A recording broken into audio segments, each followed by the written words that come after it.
Hello and welcome to a brand new episode of the MEM1 Mosaic podcast. My guest that I have with me today, I'm very excited to introduce, is Janice.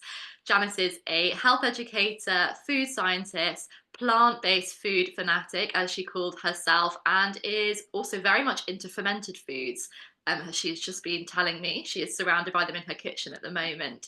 And I've invited her on to come and share a little bit of wisdom about all of these areas of interest that she has and how they might help you as an MEM1 patient or any listener in your health journey. So, welcome, Janice, first and foremost. It's so exciting to have you here. Thank you for coming on. Well, thank you very much for inviting me. The problem is with me is getting me to stop talking because I have too much to talk about in the very exciting world of ferments. So if I talk too much, just tell me to rein it in. Not to worry. In that case, I'll jump in with my first question and give us a little bit of direction. For someone who doesn't really know much about fermented foods, why would they have seen them blow up on social media, in the news? Why is it that we're seeing kimchi and sauerkraut all over the shop?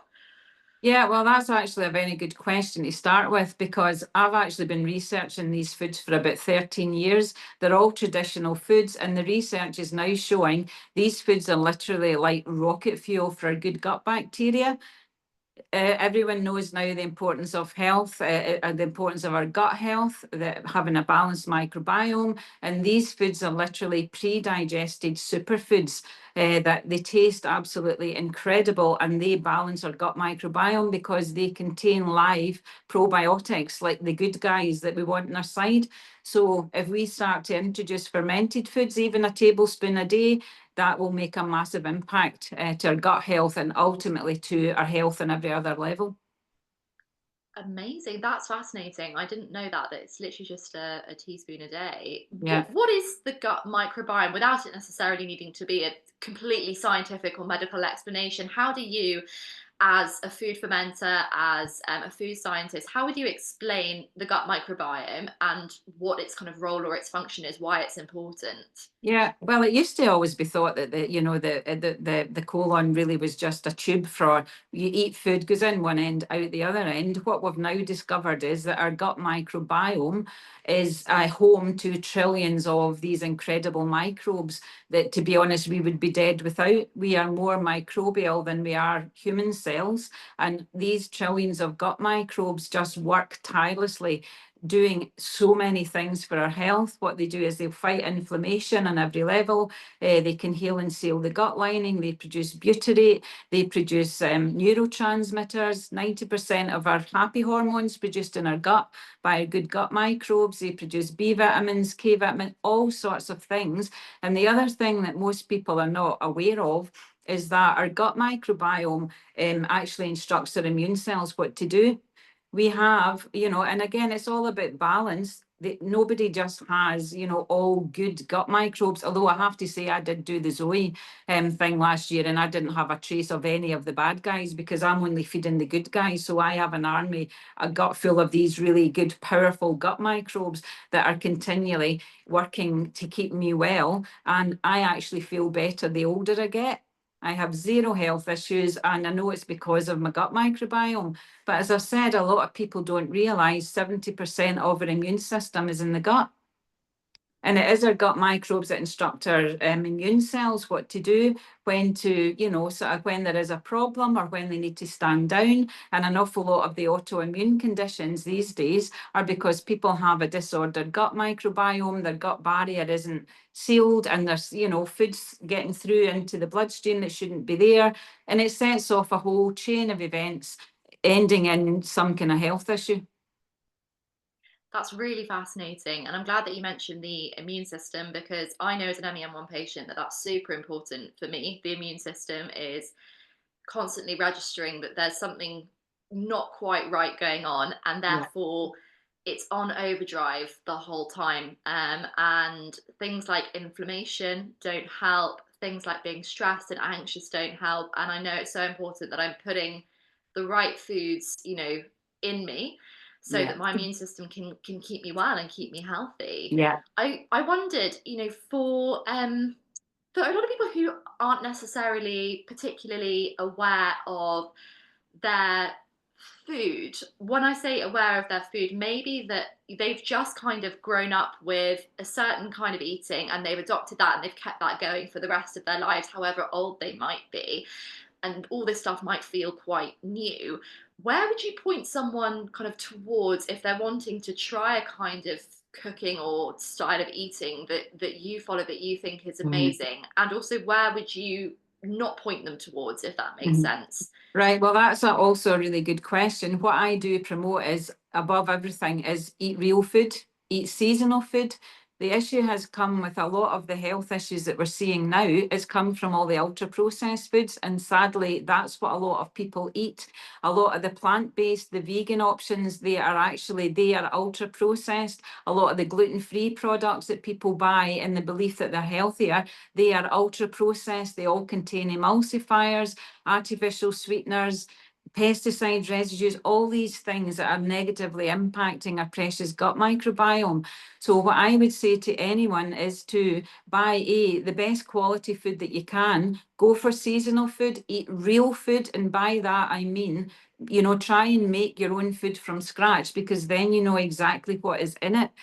And the food industry, I know because I worked in food science, the food industry are only interested in profit. They don't care about our health. They want to make products that we will buy and will keep buying, because they make them so addictive that we will keep buying them, and they're really, really bad. And that's what's causing so many health issues for people these days, because now that we understand our little gut microbiomes, all these wee trillions of gut microbes, they can't work for us unless they have a food source. That food source is fiber. Right. And I don't mean by that saying just go and eat a big bag of All Bran or something. What we've come to understand now is that diversity is key when it comes to your gut health. So even if I ask people, well, what do you eat in terms of plants? And people say, oh, well, I eat 5 a day. I eat broccoli, apples, carrots, onions, bananas. If you eat only 5 and that's what you're eating seasonally, every month, every year, you're eating the same things, what you're doing is you're feeding a really small subset of these incredible bacteria that are there to keep us well.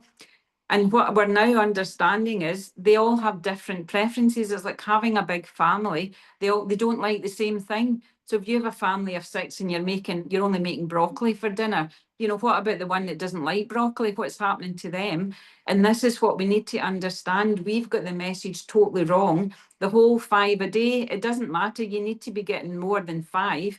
The current recommendations are now that we need 30 different sources of fiber a week.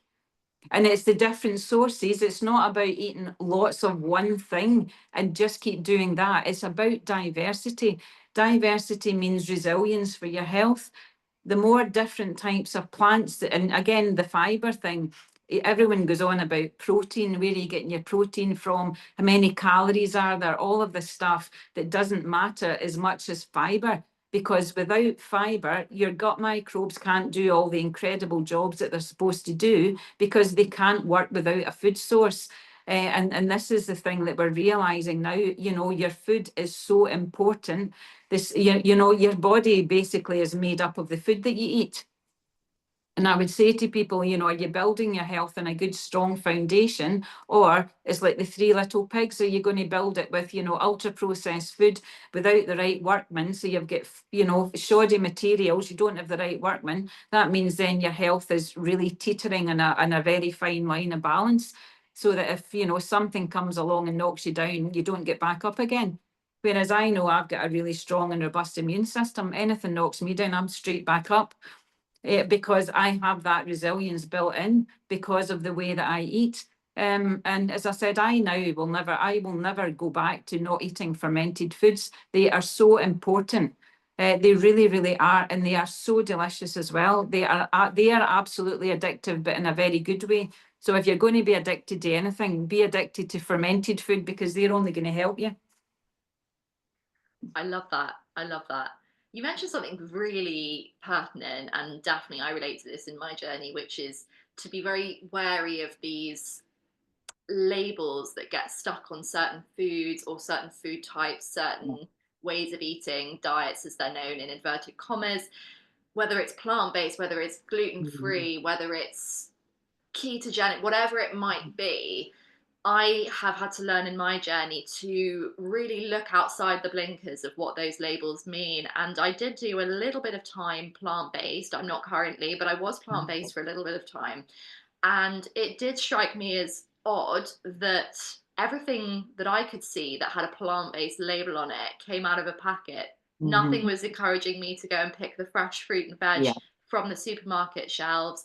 Nothing was really encouraging me to think about going from scratch, which I think yeah, is what so many people say when they go plant-based, is you actually feel like you're more at one with the earth, more at one with, nature. And I say that as much in its kooky sense as in yeah, quite literally its physical sense as well.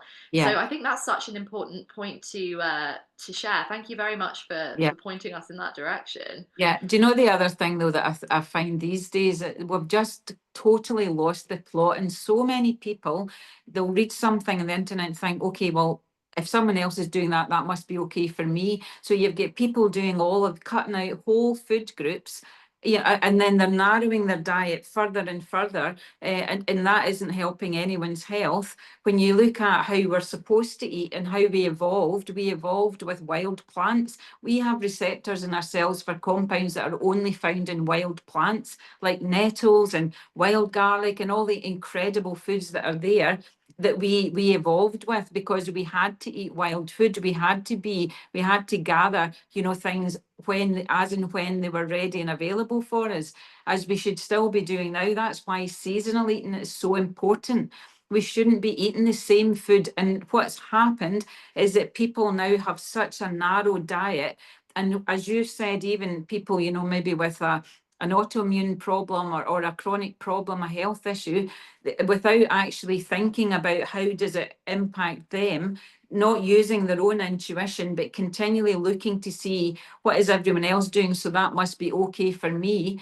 And what we're now understanding is that we're all different. Our gut microbiomes are as unique as our fingerprints. What works for one person doesn't necessarily work for another. We need to start to get back that connection, that gut intuition, and use that. For example, I am plant-based, right? But I eat fish when I feel like it. I eat eggs as long as I know that they're organic eggs have come from chickens that are out having a good life. I eat goat's cheese because I enjoy it. Most of what I eat is plant-based with the beans and the lentils and everything, but nobody is telling me, oh, I can't eat whatever. I eat what I want to eat because I am guided by what my body's telling me. And I know because I'm incredibly healthy and I have zero health issues that what I am doing works for me. And I continually work with that balance, and I drink wine. I love wine. I have a glass of wine. I like a glass of Prosecco. I eat a big Toblerone. I'm not somebody who is, oh, I only eat fermented food, although I do eat it every day, but I eat other food as well. And what the problem is that there is no one size fits all. You have to work with your own gut microbiome, your own likes and dislikes. And even although there are a lot of foods that are really, really healthy, they're not okay for everyone.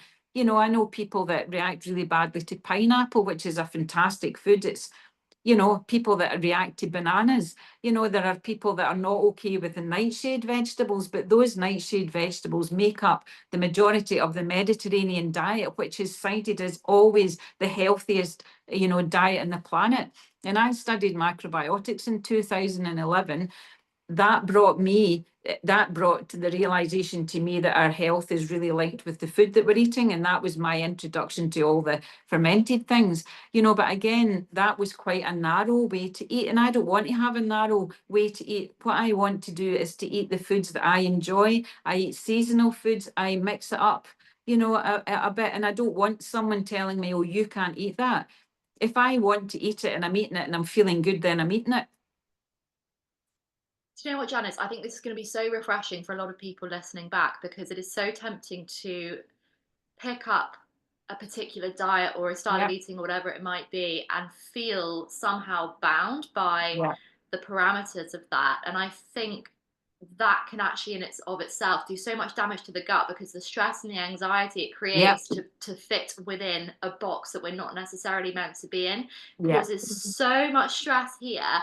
And stress is obviously felt in the body no more so than the gut, or in my Yeah. experience anyway, speaking as an MEM1 Yeah. patient, that actually it doesn't matter what I'm putting in here because this won't digest it. I'm pointing to my stomach for anyone who's Yeah. listening and not watching. I think it's such an important point you make. I think it's going to be so refreshing for many people, particularly I know actually we have all sorts of different dietary preferences within this MEN1 community. I myself have tried everything under the sun. Currently, I'm more of a meat eater, but I speak to Yes. people who are plant based, who eat a little Yeah. bit of fish, some people who are veggie, some people who, I don't, you name it, we've got such a variety. And I think it's so important that they know and that I know Yeah. as well. It is absolutely okay Mhm. Yeah. to listen to what's going on here and not have to be Yeah. prescribed to or subscribe to something. Exactly, but the thing is as well, as it is with our gut intuition, right? That is our superpower. And the more you use it, the stronger it becomes. And I know because I've got such a good balance in my gut intuition is spot on. I listen to what my body's telling me. If I want to have something and I'm going to have it, and then I'm like that, yeah, great, that was a good choice. I feel really good. And that, as you've said there, that becomes a really stressful situation if people think, right, I'm going to be vegan, then they're buying all the vegan crap food with all the additives in it, or people think, well, I'm going to do this, or I was vegan or I was plant-based, but now I feel as if I really want to eat some meat, and then they get all stressed out about it. So what I would say really is base your diet and go for the best quality food you can. Go with, and again, we should be continually evolving, as we eat and eating different foods in the summer as we do in the winter. If we have a chronic health issue with lots of inflammation, then it's the plants we want to get in, all the different colors, all the polyphenols. That's what we want to get into your diet, because that means then that our trillions of wee gut microbiome or wee gut microbes have a food source. They are the ones that fight inflammation. And the thing about any chronic disease is most of it is inflammation that is at the root of it. So if we go back to the gut microbiome, one of the most important jobs that our gut microbes do is produce sort of a compound that's called butyrate. You'll probably have heard of it. And that is the one thing that it just puts out inflammation anywhere in the body.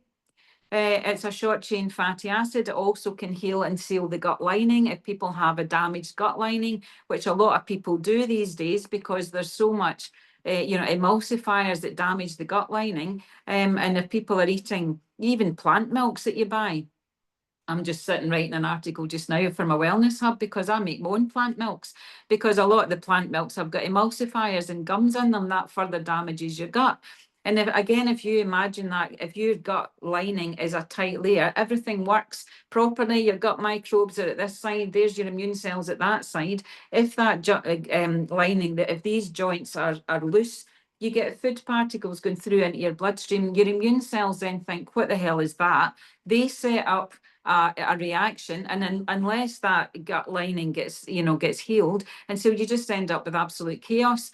And as we were saying, you mentioned also about our immune system. We're not trying to boost it, we're trying to balance our immune system. And a lot of people, their immune system is overworking, it's not switching off. And that's what causes so many of the problems. So we don't need to, you see all these superfoods, buy this and you'll boost your immune system. As I said, so many people need to do the opposite and calm it right down. Absolutely. That is one of the easiest traps to fall into, I think, is not being discerning enough to sit with a label or a tagline or a headline and think, actually, hang on a minute, what is the message that's being conveyed here?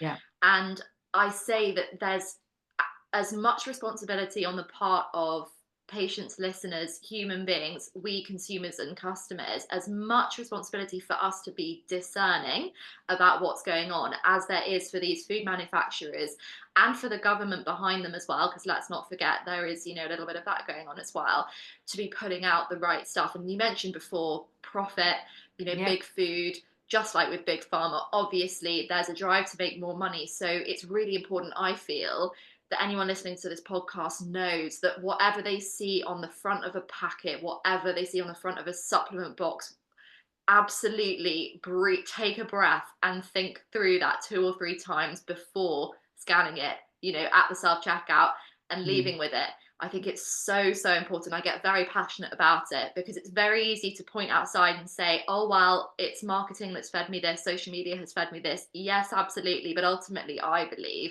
the choice lands with us as a customer, as a consumer, to be more discerning and to be really intuitive, as you said. Check in with the body. I mean, I am well aware of people who've come to me and said that they get a certain feeling in their body when they pick up one food versus another in a supermarket. And I tried it myself recently. The body knows what it wants. Yeah, it sure does, because I actually do that use your body as a pendulum. If you bring a food source into your soul and you ask, is this a good choice for me? Your body will swing one way or another. And honestly, that is a brilliant way to check things. Obviously, if you pick up like a bag of sugar, that white sugar, okay, that's going to do nothing for anyone. So if you use that as a guide, and then you pick up something like maybe a banana or an apple, your body responds in a different way. Your body usually moves towards foods that are good and goes away from foods that are bad. But again, as you were saying there, one of the key things we need to do is to start to read labels. The more, the more ingredients that there are, the more processed a food is, the less benefit it's going to have for your health, and probably the more damage it's going to do to your gut microbiome. Because again, as I said, it's all about profit. And I often wonder, you go to the supermarket and you're lucky, it's like, where is the health food aisle? You're lucky if it's one aisle. So what the hell is the rest of it? It's processed, pseudo food, that's what it is. The stuff that comes in the packets, and everyone wants everything fast these days, oh, give us the fast food, oh, we don't have time, but if you don't make time for your health, you'll have to make time to be ill. And that is actually true, because the food that we eat actually does create our health. And the saying, it did used to be, you are what you eat, and then it was, you are what you absorb. The saying now is, you are what you host, you are your gut microbes. And that's a very interesting way to look at it. And as I've said, if you've got a good balance in your gut, if you're eating real food without all the chemicals and the emulsifiers, and you're getting a good variety into your diet, you should have a well-balanced gut microbiome. Yeah, it's not rocket science. It's not. And somehow we have this perception that it is. And I think it's only really once stepping into it. And it is it's a really scary move to step out of what you're already familiar with, because that's huge. That's changing.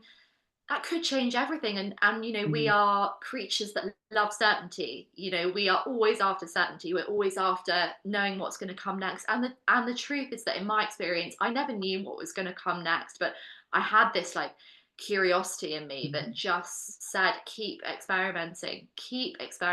And I get laughed at because I've tried every different diet under the sun. All I can tell you is that without having tried all of them, I wouldn't know what's right for me now.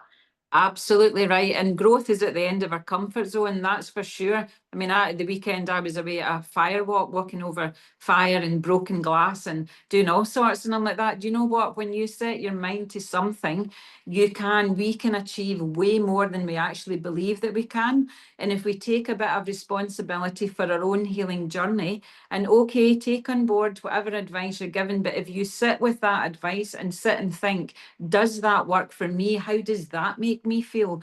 Because at the end of the day, when it comes to diet as well, for me, food is like, I love food. I'm someone who just loves to eat. We just make food. I'm thinking about what I'm going to have for my breakfast, what am I going to make for my lunch, because food to me is a joy. It sustains me. It delights me. It gives me energy. It makes me feel good. And what's happened now is that it's become a bit of a minefield, a battlefield. People don't know what to eat. They're sitting down, maybe eat something and think, oh, I shouldn't have eaten that. That's not a good choice for me. And we've lost the way. We've lost the fact that it's about balance. You don't need to do something 100% or nothing. There is a bit in between, and you have to gauge it by how you feel. And as I said, I'm incredibly fortunate. I don't have a health issue. I've never had. I'm incredibly lucky with my health, but it's not luck. And I know that over the last 13 years, this has been my journey through, you know, fermented foods and reading and researching, because I'm a food scientist, so I like to research everything to the nth degree. And now that this is a way of life for me, that's why I need to try and share it with other people to empower them that they can make a better choice for themselves, but it's not somebody else telling them what they need to do. You know, and as you said, if you have tried lots of different diets, then that's fine, because you then know what doesn't work. And then you can move forwards and maybe come up with your own diet. It doesn't need to be within a narrow, oh, I am vegan, or I am this, or I'm doing a keto diet, or whatever. Just eat in a way that works for you, and change it as you go through the seasons, and change it as you're guided to.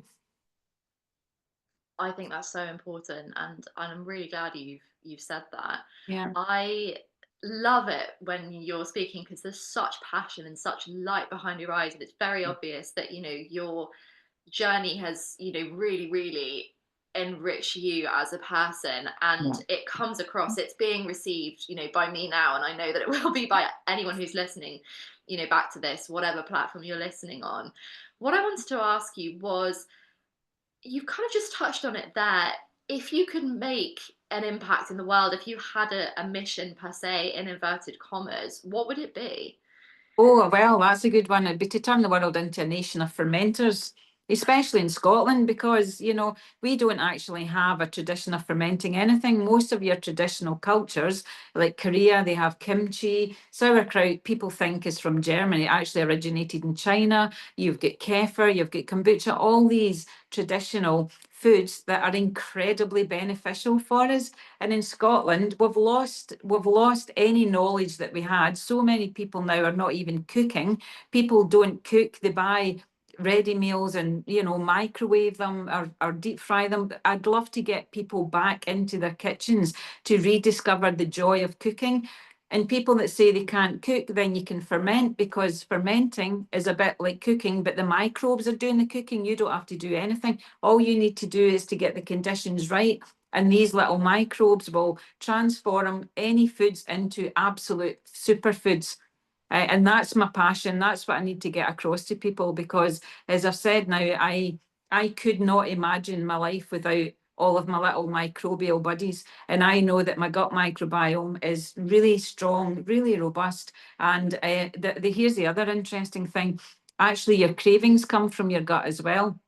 So if you find yourself craving lots of like sugary stuff and donuts and everything else, you can guarantee you've got an imbalance in your gut. Because if you've got the bad guys, they only want sugar. So they're sending messages to your brain to tell you to go and eat whatever, donuts, or drink Coke. I have the opposite, because I have my gut microbiome. I've got all the good guys. They're continually telling me to go and eat sauerkraut, go and have sourdough, you know, go and have some kefir, eat some fruit. And that's what I do, because, as I said, that is the really cool thing. It's our gut that's telling our brain what to do. It's not the other way around. And that's a really cool thing. So once you start to listen and you start to do it, it just becomes really easy, because you know, you've changed the way that you think about food. And as I said, food should be a joy and a delight. It shouldn't be something that, you know, people are so stressed out about. As you said, if you're stressed about, oh, should I eat this or should I not eat it? But we really have just kind of lost the plot. So I'm just trying to get people back to eat real food, tune in, you know, obviously don't, you know, eat chips and fried stuff and rubbish food. I don't mean that. I mean, eat real food, but eat food that you enjoy. I absolutely love that. And it's the perfect time for me to ask you a question, which is, if someone listening back to this, whether they're an MEM1 patient or they have a different diagnosis or no diagnosis at all, if anyone has felt inspired by what you've said and feels like they relate and they want to come and work with you, or they want to find out more about your work, where is the best place for them to go? Right, well, you can find me on social media. I'm on Instagram at Be Nourished by Nature.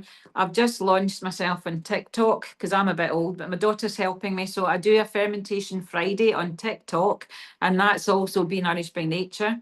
I have a Facebook page called Nourished by Nature UK. I've currently got 30,000 followers from all over the world, and I had over 1 million views last month on my page. So what I'm sharing, and I do share a lot of recipes, I have an online wellness hub, which I currently have around 230 people, all on their own journey to their best health. That is, you have to pay for that. It's £12 a month. It's a subscription group. That's nourishedbynature.uk. But as I've said, you can join and then you can stay for a month, you can leave. It can be the absolute best investment you ever make in your health. It's less than a coffee a week.